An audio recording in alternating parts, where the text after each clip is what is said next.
Alright, let me ask you something.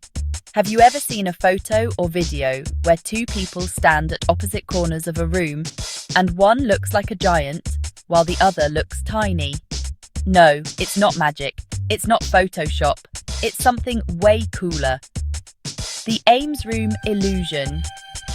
Now, the Ames Room is a brilliant trick on your brain that's been making people say, "What the heck?" Since it was invented in 1946 by American ophthalmologist Adelbert Ames Jr.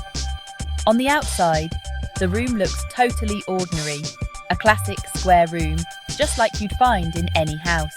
But step inside, and your mind is about to get blown. Here's the secret.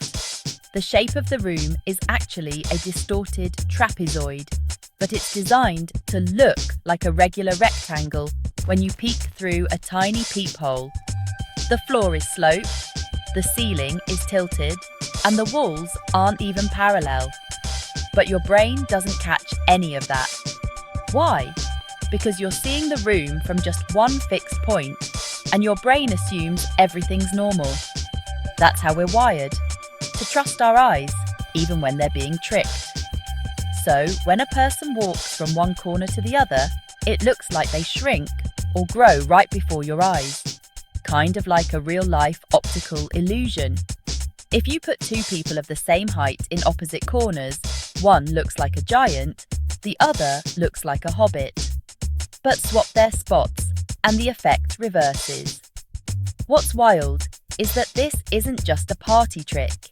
The Ames Room is a powerful example of how our brains use shortcuts, what scientists call perceptual constancy, to make sense of the world. Normally, these shortcuts help us out, letting us recognize objects and spaces even when our view changes. But in the Ames Room, your brain's assumptions get hacked by the clever design. And get this, the same principle is used in movies with forced perspective. Ever wonder how filmmakers made hobbits look so much smaller than Gandalf in Lord of the Rings? Yep, it's basically a giant Ames Room on a film set. The Ames Room reminds me that even the smartest brains can get fooled.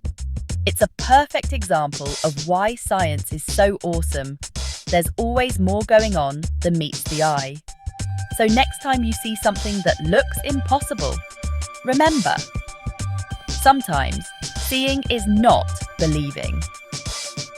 If you ever get the chance to step into an Ames Room, do it.